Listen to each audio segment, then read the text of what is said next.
Aliens, Israel, Trump, Clinton, Antarctica, Mars? WTF, mate? Like button, smash it. Subscribe button, poke it. Comment, do it. And we're about to do a deep dive on Waking Infinity News.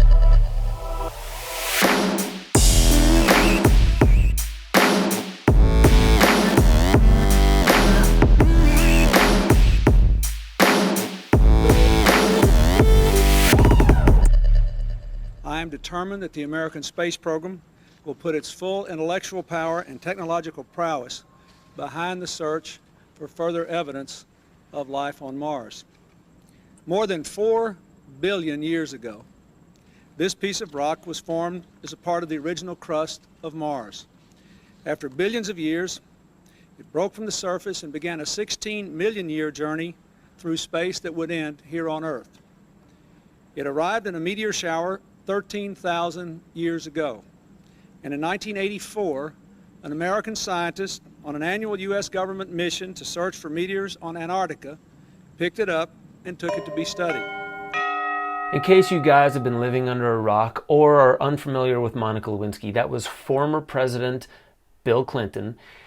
Now, Bill Clinton was, back in the 90s, this was when he was talking about a meteorite that was found in Antarctica. This meteorite was proven to be from the surface of Mars. Interestingly, it also had microbacteria embedded into the core of it, proving that that bacteria was likely from Mars, far more likely from Mars than it actually was from Earth after that meteorite landed here.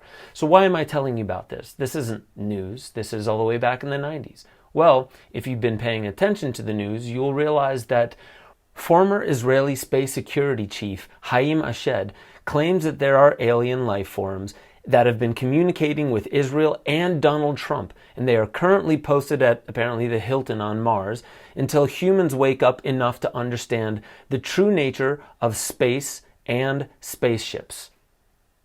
Okay.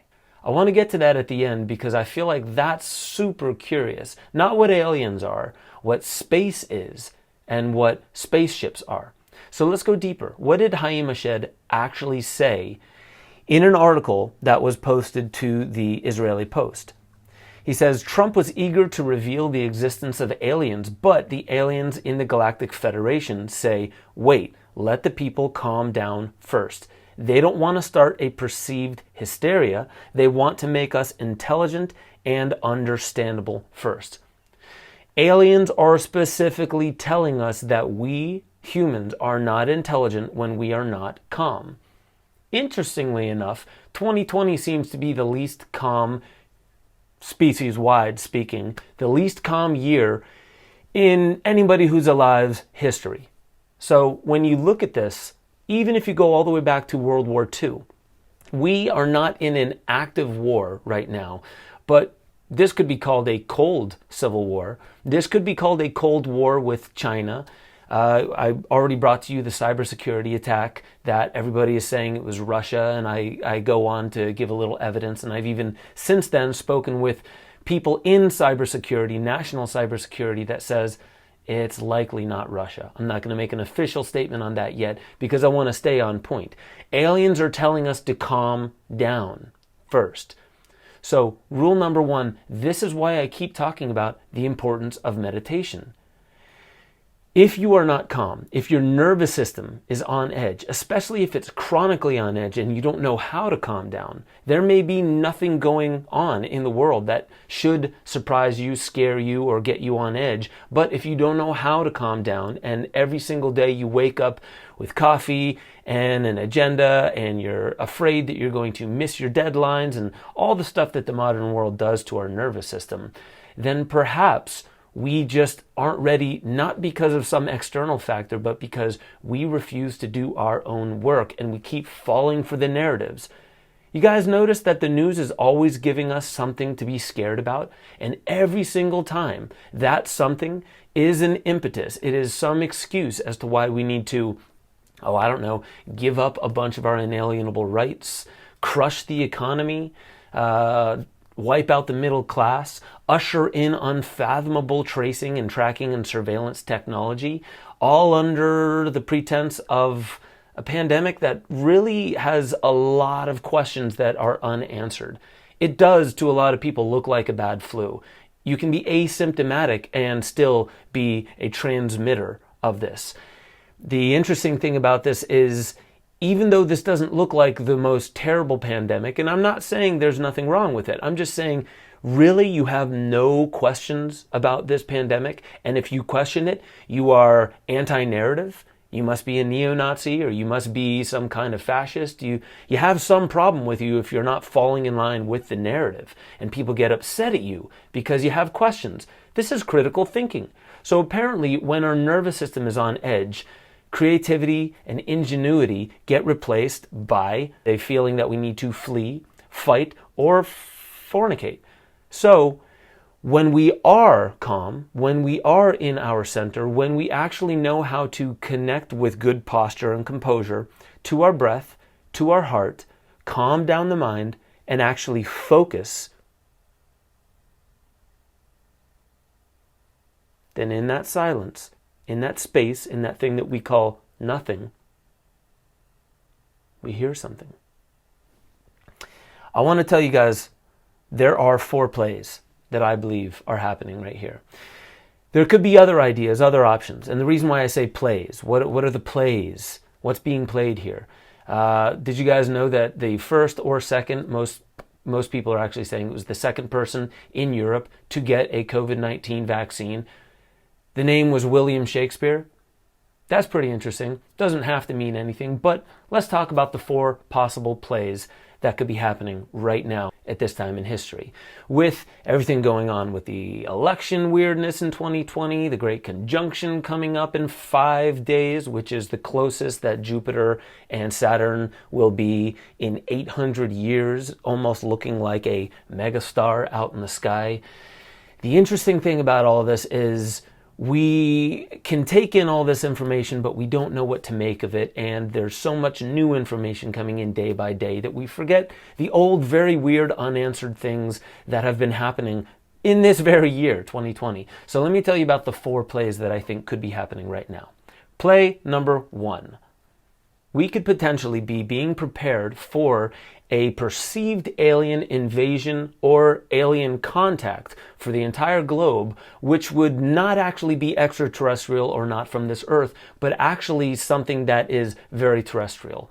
Militaries have been working on technology for a long time, and what if they want to seem like this is just benevolent technology and we don't know how to work with it, so we're going to let our supreme intelligence agencies work with these aliens to figure out how to use it. Meanwhile, these aliens are going to surveil you, they're going to track you, they're going to need to probe you a little bit, and this is going to be our way of being like, whoa, I don't want to say no to aliens. So that's play number 1. Could be. Play number 2. The Illuminati is actually orchestrating all of this, and they're actually the good guys, and in 5 days when the Great Conjunction happens, this is when they're going to reveal their major plan for a global awakening. They're going to spread all their wealth out, all the food and all the lovely abundance of this planet's going to come back, and we're going to be singing Kumbaya in 2021, eating a bunch of granola for the next 3,000 years. Okay, maybe, maybe not. Play number 3. Perhaps Hayim Ashed is correct, and really the COVID-19 pandemic and all the weirdness and unanswered questions around it are really a cover story for something that is legitimately happening. If there really are extraterrestrials on Mars that have been communicating with the Trump administration or Trump directly and Israel, that's kind of interesting. Why didn't I get a memo? Why haven't the indigenous gotten memos? Well, if you actually go back into history, almost all the indigenous everywhere have been talking about connections with alien life forms, star people, they call them. But why is it Trump and Israel? Is it because they are in perceived positions of power? I mean, this is just play number 3. None of this could actually be happening. We could be in a simulation right now. That's not number 4. Number 4 is nobody knows anything, and the misinformation campaign of the CIA has worked. Nobody trusts anything. Everybody is in a state of misinformation, disinformation, and mistrust of their brothers and sisters right here on planet Earth. And nothing is going to make us believe in one another again. So, I want to talk about nothing. The reason why I want to talk about nothing is because the aliens apparently need us to understand space. What is space? Is it nothing? Why do we need to understand space up above us? I mean, it's just a conspiracy. If you guys can't see what that reads, it says cult and conspiracy. Space, so many people are saying, well, it's just the nothingness between us and somethingness. Like, I'm something. Those stars, they seem to be something. And everything in between is nothing, right? We forget that everything in science is telling us that space is pregnant with possibility. Not just because you can do stuff in the empty space. Like if you read the Tao Te Ching, it'll say a cup is the physical material, but its usefulness is the empty space within it. Well, is that why?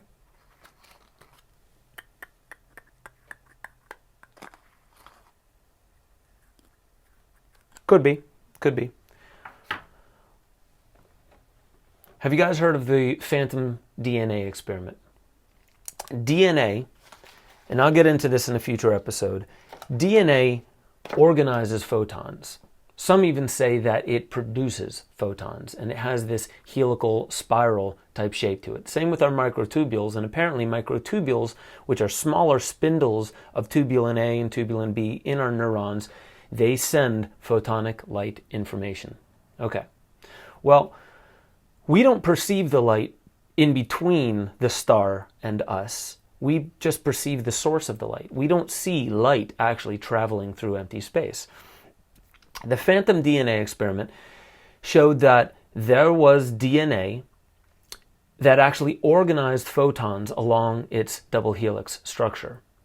It was in a vial, and then eventually in that vial, they took it away, and then there was just empty space. There was nothing there other than the lab, right?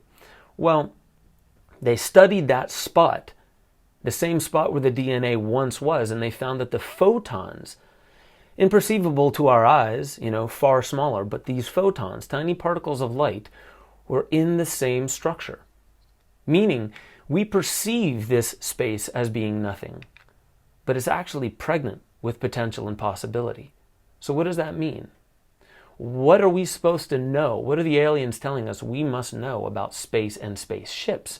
What if space is a medium through which we can travel, our mind, our consciousness can travel, and spaceships have far more to do with consciousness and light that is invisible as it is traveling? What if we are supposed to awaken to understand that we've been inhabited and we've been visited by extraterrestrial races for a long, long, long time? Well, maybe. Maybe not. Maybe this is play number 5.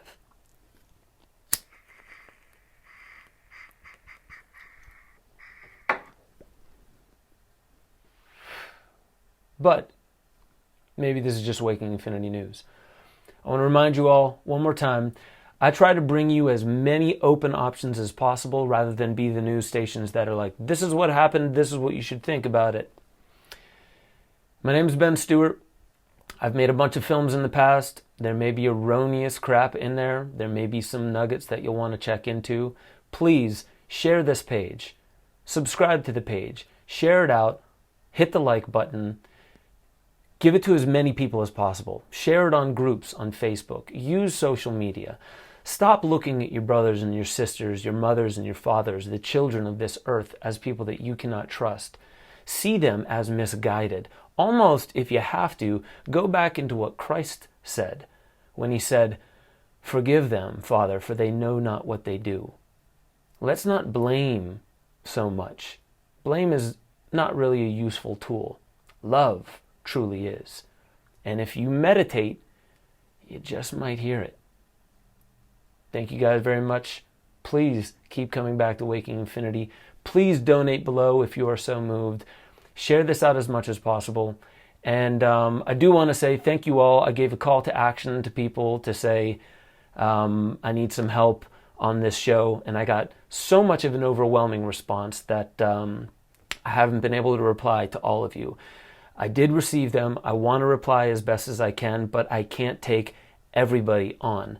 So I didn't expect to get so much support. I want to thank you guys so much from the heart.